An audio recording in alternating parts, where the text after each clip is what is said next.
Welcome to HortTube. My name is Jim Putnam. This is the garden question and answer video that I do pretty much every Sunday. You can ask gardening questions down in the comment section below, and that's where I pick from each week. I think I wrote down something like 23, 24 for this week. Again, thank you guys very much for participating in this, because without you, there isn't a subscriber garden question and answer video. I'm standing behind some Waikiki colocasia in big, beautiful deco pots. They're about 4 feet tall. Down in Loxley, Alabama. I've been down here this week doing a little bit of filming and a little bit of looking at some upcoming things, upcoming plants, and I went over to Buddy Lee's as well.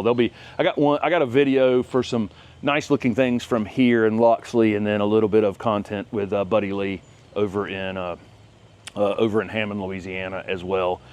For a video that'll be upcoming this week. There's a video from Ram that should have gone up, Ram and Tom Giberson's garden, should have gone up yesterday, just on the fact that that garden doesn't lean on flowers. It does flower, there are flowering things, but it's mostly foliage and texture and that kind of thing.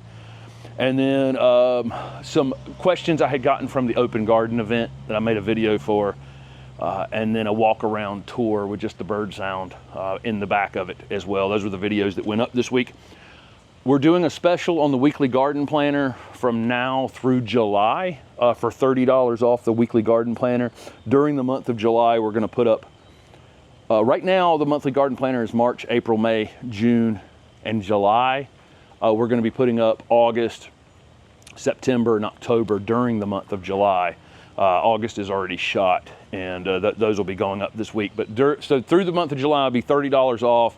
Use the code JULY when you check out. Thank you very much for those of you who have signed up for the Learn to Garden video series, which is more about how to start a garden, and then a weekly garden planner as well, which is how to maintain a garden. Those are both over on my website. There's a discount code always down below the videos for both of them. But this is an extra $10 off through the month of July. Again, use the code JULY in all caps. I actually don't know if it's case sensitive or not, but I put it in as all caps. So there you go. Let's see. And okay, so I haven't actually I recorded last week's Q&A before the open garden event and didn't do it after. So we ended up with about 800, a little over 800 people came to the garden from as far away as California and Fargo, North Dakota, and New Orleans, and Texas, and lots from Tennessee, and just amazing. We had people sign into a book, so we know, where a lot of folks came from, and of course a lot of local people around Raleigh as well, and over from the western part of the state. So thank you guys very much for coming out to the garden, and we enjoyed having everyone there. We'll do some sort of event next year. I'll probably ticket it in some way, but it will be for charity. That's my plan for next year. That way, just in case, because I think we had 800 and it was 96 degrees between, on Friday it was like 94, 95, and then on Saturday it was 96 degrees. I think that actually limited the number of people that came to it. So I think it could have gone from 800, which was about comfortable over 2 days, to something that could have been more than that. So once I announce that, we'll do so, but some portion of the money will go to charity. It may be a garden related charity or not. I haven't thought through that yet, but whatever we do to make sure that everybody just has a ticket, when they come, and we'll split the money with a charity or whatever. We'll figure that out. Okay, let's get to some questions on last week's garden question and answer video. Of course, there was a ton of comments from the people who had come to the open garden, because that video went up after the open garden. So it was a crazy amount of comments on last week's Q&A to find the questions that resided on it. And most of them were folks who had come to the garden or missed coming to the garden, making nice comments. So thank you very much for that. All right, so question number one. Somebody said they read about fertilizing every week, or see videos for people that are fertilizing every week on whatever. But then they read that you shouldn't fertilize over 90 degrees. Which one is right? Well, I wouldn't. So I just don't fertilize every week. So part of this question is, I tell you what, you should probably ask the people who would recommend that you fertilize everything once a week this question, because I would never be fertilizing anything once a week. That seems excessive to the point of, I don't know. I would never do that. all the folks that came to the open garden, you know, I was showing them things that had not been fertilized. Basically, I fertilized the whole garden with plant tone back in February, and it's half the rate, maybe even not half the rate that's recommended on the bag. Most of all the growth that I'm getting out of things is from soil improvement. So I was just pointing out, you know, my tomato plants are this tall and they're just full of tomatoes. My cucumbers are running everywhere and they're full of cucumbers. They haven't been refertilized. They went in the ground a month and a half after I had fertilized, and they have not been fertilized again. If I see them slow down or fade in some way, I'll go back and fertilize them. So I'm fertilizing on observation, and we have a few annual things at the house that are probably lagging a bit behind. And so that's something I look at and go, I need to fertilize those. But then I'm going to use some sort of flower tone or some sort of thing that's geared toward flowers that's still organic. I'm not going to start using a synthetic fertilizer, some liquid synthetic fertilizer every week. And yes, when it's over 90 degrees, it's probably not a great time to be pushing plants to the extreme. Now, this is a plant-to-plant thing. Obviously, there's a lot of these annuals and tropicals in your garden that are absolutely not phased by 95 degrees. You know, they're just not phased at all. And, you know, you can actually push them. But then there's a lot of things that are probably native to some place where the typical summer temperatures are 85 degrees and you wouldn't want to be pushing them too hard. So that's something you would have to learn in time, of the things that you, at the point where you have extreme heat, what you could be pushing or not pushing. But I'm definitely, you know, we had 100 degrees in Raleigh this past week. I wasn't there, and Steph is at home, you know, managing the garden through that. We would definitely not be fertilizing anything on a 100-degree day. There's no way I would be doing that. So to answer your question, if you are going to do this fertilize every week thing, which is, you know, to me, I don't want to call it. It's a recommendation from a fertilizer company. That's what it is. I fertilize based on observation. You may have to do a little more fertilizing if your soil hasn't been improved. I mean, if you're just putting stuff into new beds and it's, you haven't put a lot of effort or a lot of time, or time hasn't passed in your bed improvements, you know, you may need a little more fertilizer early on. But anyway, no, I'm not 90, I'd probably still fertilize. 95, 96, 97, I probably wouldn't fertilize, but I'm only using an organic fertilizer anyway. So I'm not pushing the plants. I'm not forcing growth on the plants anyway.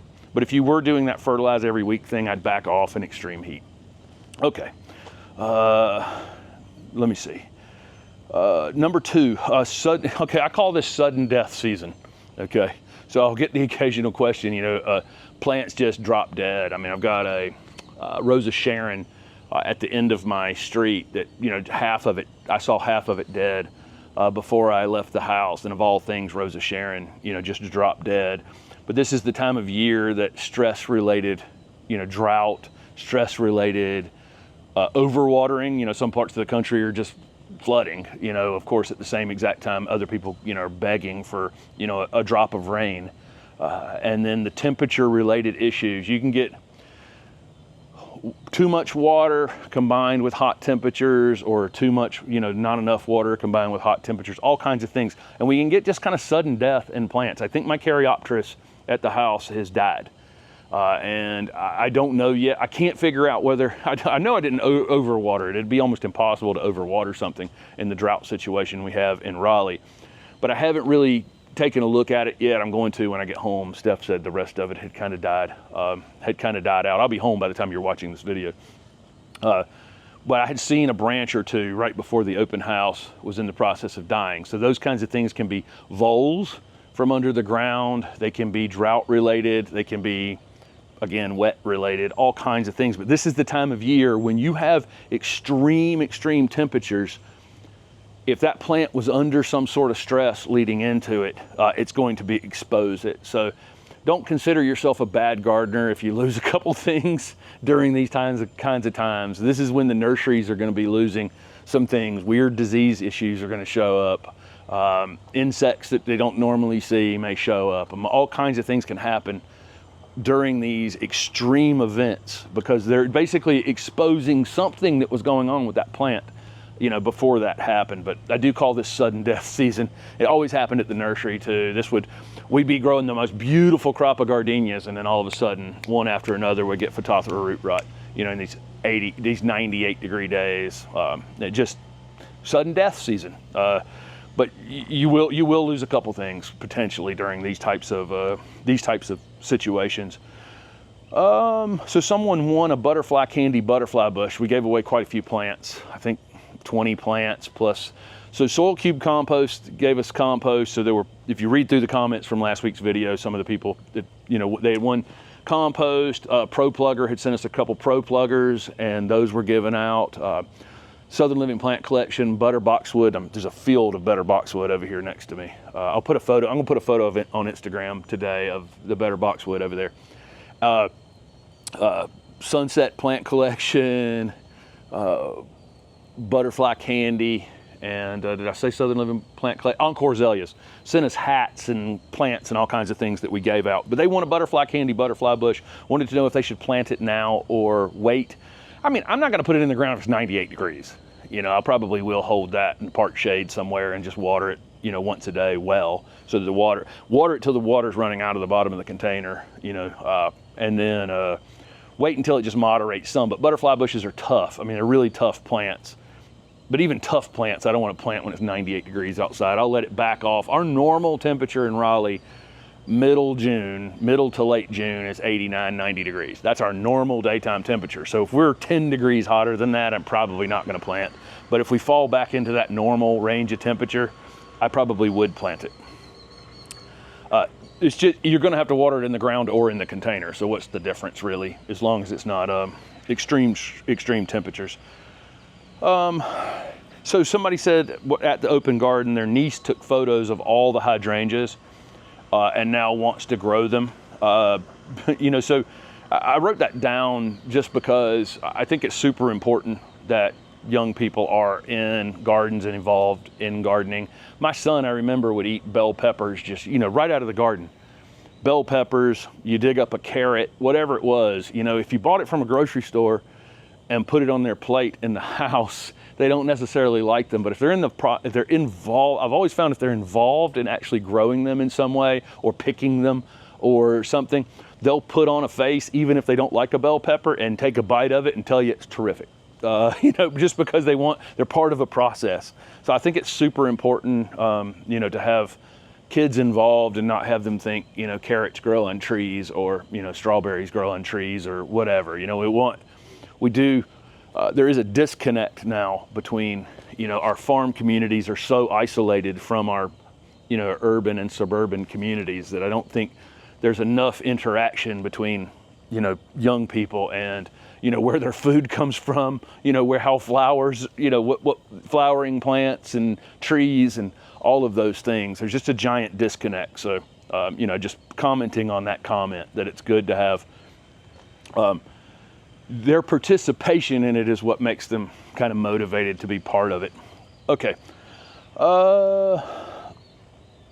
Okay, so then I got there are a lot of other questions about this time of year that people are buying sales plants because there are a lot of plants on sale right now. The nursery business definitely took a little bit of it was going pretty good. I mean, I talked to a lot of nurserymen, I talked to a lot of people in this business, and business was going pretty good back in January, February, March, and then about mid to late April, it's definitely taken a little bit of a nosedive here through May. So there are some sales plants out there, and you probably want to take advantage of that. Whether or not you're putting them in the ground, for me, again, it depends on whether the temperatures are breaking, rain is starting to fall in your area or stop in your area if you've been flooded. So whether or not I'm going to plant them or just put them somewhere in a park shade area and water them the rest of the summer is going to be totally based on what I'm seeing on the forecast going forward. I like to get the plants in the ground if I can. There's no difference between watering them in the pot or watering them in the ground, really. You have to remember it, and they may be further away. It may be more inconvenient to water them if they've been planted into the landscape. but you're better off if you get a couple rains and you get some better conditions. It can start to put some roots out into the surrounding soil, and maybe you require watering quite a bit less than it would in that container, where the container is never going to change how much watering you're having to give it.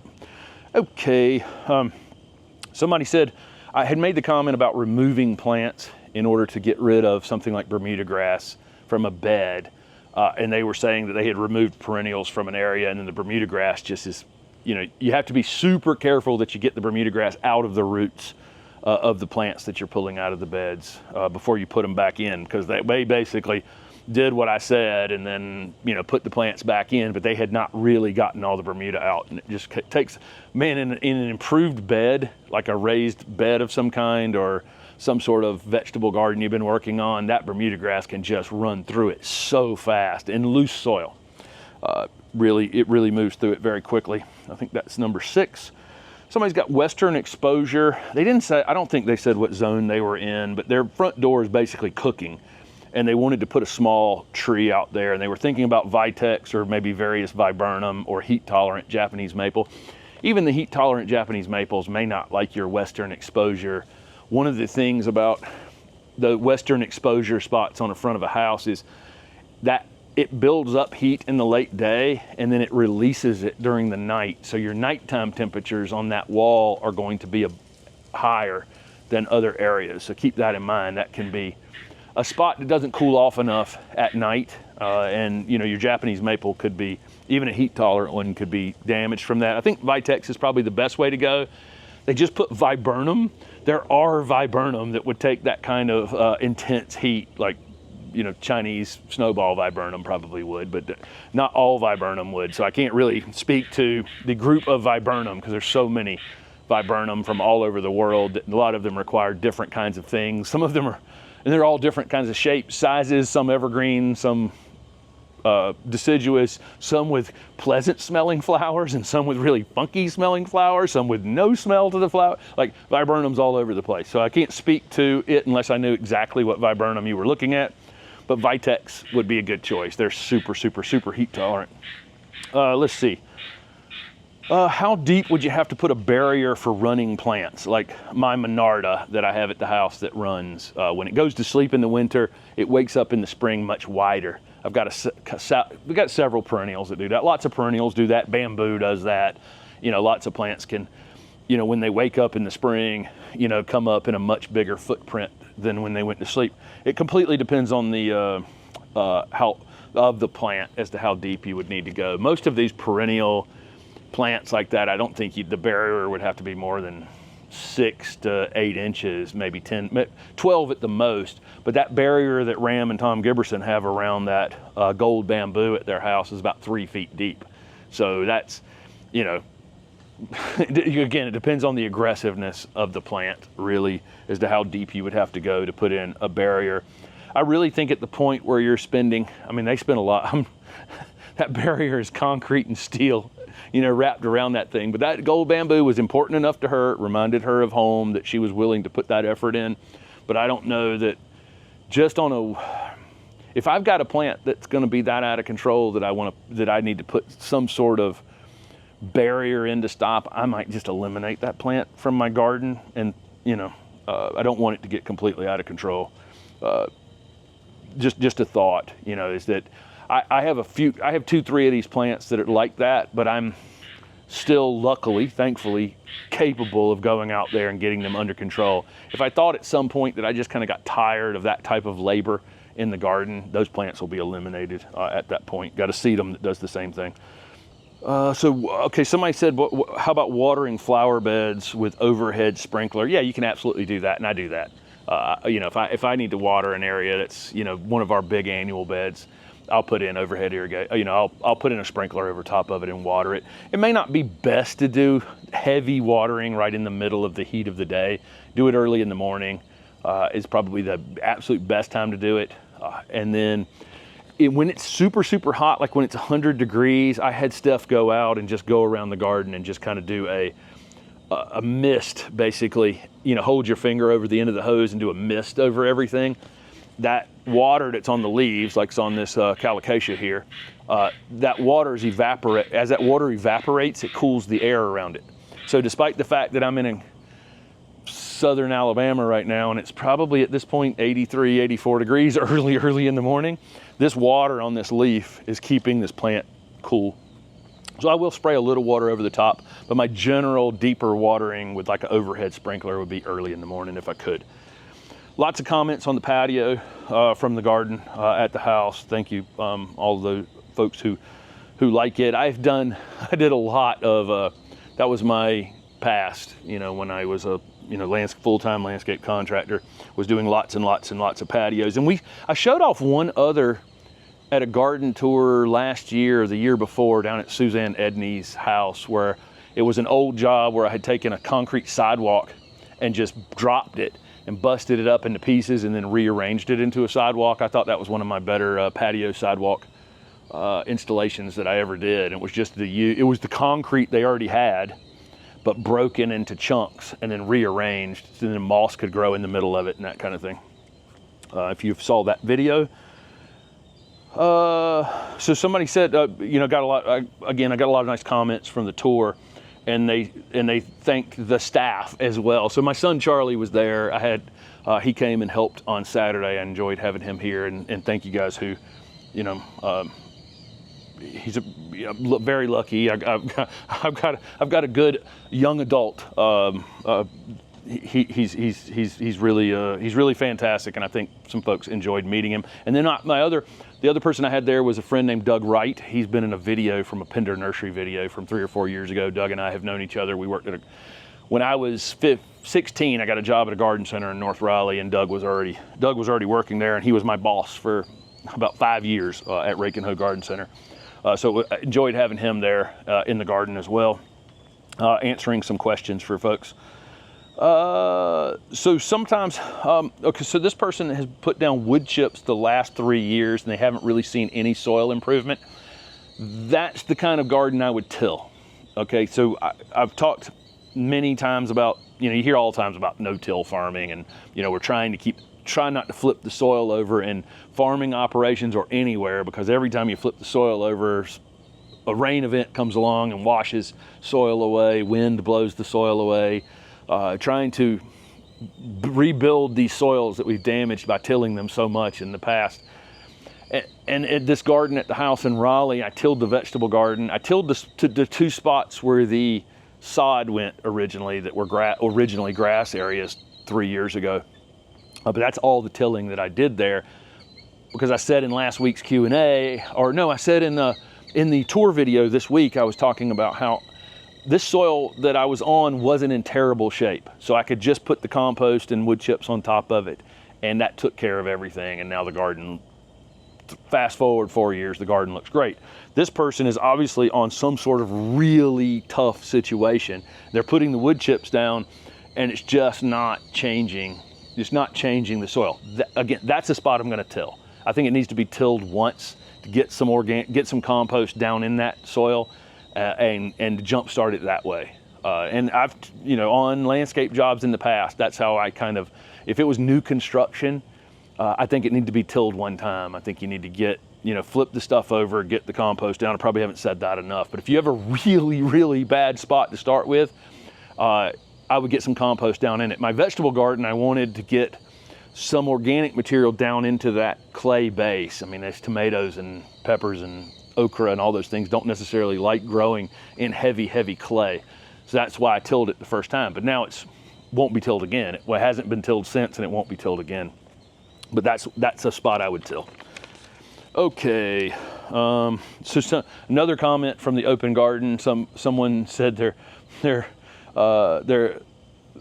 son or daughter, I don't remember, thought the garden was make-believe, so they got to come and see the weeping redbud and the other photos and things that they've seen in the videos. So that was kind of nice to hear. Somebody asked if I was inspired by Linda Vatter's patio in terms of the mixed use of things. No, I've been doing those mixed material patios and things since long before YouTube. But I will say that I'm always kind of amazed how Linda and I have a similar, and we have, you know, different in terms of some things, but in our actual layout of the garden, and things like the patios and those kind of hardscaping things, I think we're very similar in our aesthetic, I guess you would say, I guess you would call it. I like an informal thing. I like using natural materials, and I like informal design, and it's really hard for humans to do those kinds of things. We want things in linear rows and straight lines and angles, and I think, you know, she's good at it, and I'd like to think that I've become better at it over the years of, you know, not lining things up in straight lines, and, you know, trying to figure out how to make things that are very unnatural, right? It's unnatural to bring 327 species into a tiny garden in Raleigh and only have one of everything, except for a few things. There are a few things we have 3 or 5 of, but for the most part, it's ones of everything. It's unnatural to design that way. And so you're trying to figure out how to do it and still have it look a natural way. But I think we're similar in a lot of those aspects of just having, using natural materials to create a look. So that's interesting. All right, I wrote down a question. I don't know what it means. I need Steph to write down the questions. She writes down the questions most week. This week I wrote down the questions. I can't read my own writing, so there we go. We'll pass that one. And then somebody asked if I'm going to have future meet and greets in other places. Yes, for sure. I absolutely have plans in the future to come to places like Atlanta and other places and do some meet and greet things. I definitely would like to do that. In other areas of the country. I enjoy meeting everyone. I am doing the detailed tour this week. I threw out a question about that. I was just going to go through all the plants in the garden and talk about them. You know, I did this last year, but a lot of things have changed in the garden. Of course, 2 giant lawn places have disappeared, and new plants have gone into those areas. Our plans for the foundation going forward, it's not been finished at all. And then, of course, you have another year experience with those plants in the garden, so we can see, you know, what they've done on a year-to-year basis as well. So hopefully we'll get some, everybody can get something out of that, and it allows me to kind of refresh in my own mind, you know, details, and really observe each plant kind of up close and personal. So we'll be starting on that this coming week. Oh, wow, this was a heavy question, right? Do I feel that I'm successfully teaching my audience? Yeah, it's a tough question, because I do run into folks, or I'll get the occasional question. It's like, I watch all your videos. How often should I be fertilizing this? Or I watch all your videos. What do you think about landscape fabric? Well, I watch all, you know, I'll get that kind of question. I'm like, wow, you know, I've been pretty clear about not, you know, putting landscape fabric down, and I've been pretty clear about certain things. So I think it's difficult in a video to video setting like this to get all the answers to anything. I mean, I can't make a video. It would be 15, 20 hours long to make a video. That was the purpose of making the Learn to Garden video series. So I could put in a linear way, you know, how I would start a garden, how I would install it, how I would maintain it, how I would prune it, how I would, you know, design it initially, thoughts about myself, you know, what do you want to get out of it? Ask those questions. And so hopefully in that kind of linear way, it would be easier to learn. Again, that was the purpose of the Learn to Garden video series. So yes, I feel like I do consultation videos, and I see the things that they've installed that have been watching the channel for a while. And yes, so I think I am getting through for sure. I've also said, I don't know if I've ever said this to the actual audience, but occasionally I'll say it to someone. I've tried to move folks in a slow way, because I don't think you can, you know, take a stick and knock someone over the head and tell them, you're doing things wrong, and convince them of it. So it was important to me to build out a garden on this channel over 4 years and show you that what I'm saying is accurate, right? I can just improve the soil. I can just concentrate on the soil. I can just concentrate on my paths and making sure the garden's laid out well. And then the plants are just, like I said in a video earlier this week, just the icing, right? They're the icing after I've did all that other work. But I kind of needed to do this for 4 years and show it. You know, here's what can be accomplished in 4 years. And then I think the 800 people plus people that came to the open garden went, whoa, this is better in real life than it is on camera. So I thought that was But yeah, it's a slow thing, right? To teach everything there is to know. But at the end of the day, I really want you just to concentrate on soil. Soil is everything in gardening. And am I successful? I don't think I'll ever be successful completely. I think it is we are either born with, or we learn a behavior that is, I must correct this problem now. I see a problem in the garden and I have to correct it. So what do I spray?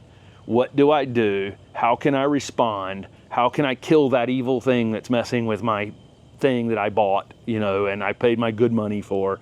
And I don't, weeds are evil. So how do I, whatever I do to prevent them or whatever. And so I think we're just kind of born with this. And so it's really, or it's just burnt into us from commercials and people trying to sell us things, that we end up at a moment where I'm going, you don't need any of that stuff. Just improve the soil, and they don't want to believe it. I have a couple problems in the garden. If you were there last week, there's a few insects on a few things in that garden, and I just don't care. There's so much layering and so much depth and so much everything in that garden. I can share a leaf here or there, and if something gets too problematic, it's out of there. So again, I'm running on and on about this, but do I feel that I'm successfully teaching my audience? Somewhat, somewhat, and that's the answer to that. And if at the end of the day I've convinced some portion of people that enjoy your garden being a natural part of the environment and you don't need to control everything, then I've gotten part of it through, right?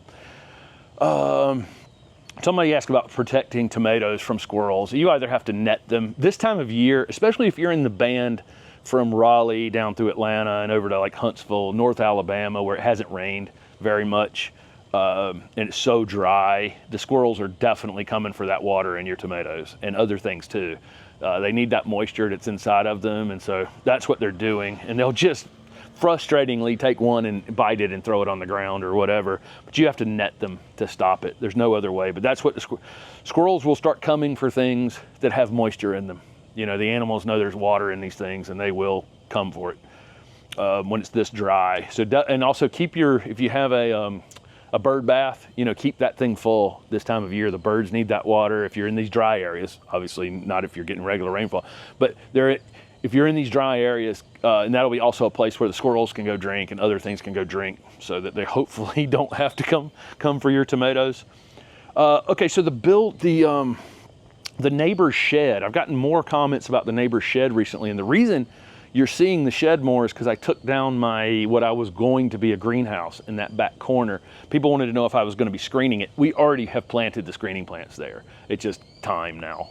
It'll be a couple more years before we disappear it. It was moldy, unpainted on the back, and Steph went over and painted the back of it, and she tried to match the color, but the color doesn't quite match to the other color that's on that shed. That's life if you're trying to match a color by taking a photo of it and then going to Lowe's. But she painted the back of it while I was out of town one time, and it looks much better than it did, but it was never this big in the background until I took that greenhouse out. But I think by the middle of next year, we'll probably have seen about half of it disappear, and it'll look a little bit more normal at that point. Somebody asked about some comments about fertilizing in a nursery setting. Okay, so fertilizing in a nursery setting is very, very different than fertilizing in your garden, where I'm telling you, if you can get your soil to a point you don't need as much fertilizer as you think you do in your home garden. In a nursery setting, you're definitely going to need fertilizer. And the fertilizers that are in these containers out here that I'm standing around in a nursery are incredible chemistry. I mean, they are incredible. There's companies like Florican and Harrell's, and even Scott's is in the nursery fertilizer business. They make products that can be, no matter how much rain or water falls from the sky, it will only release a certain amount of fertilizer every day. So it won't burn their crops. And then put a coating on that fertilizer that can be exactly 2 months or 3 months or 6 months or 9 months or 12 months. So I bought fertilizers based on how long it was going to take me to finish a plant. So if I planted, let's say I planted a camellia from a rooted cutting into a trade gallon pot, I know that takes a long time to finish a camellia. So I would use a 12 to 14 month fertilizer on that, okay? If I was planting a spirea, which, you know, from a rooted cutting to a trade gallon pot could finish in 3 months, maybe a butterfly bush, I could use a 2 to 3 month fertilizer or a 4 to 6 month fertilizer, something like that. That's how detailed these fertilizers are. This person was asking from a garden center because they wanted to keep their plants in the best shape as they can.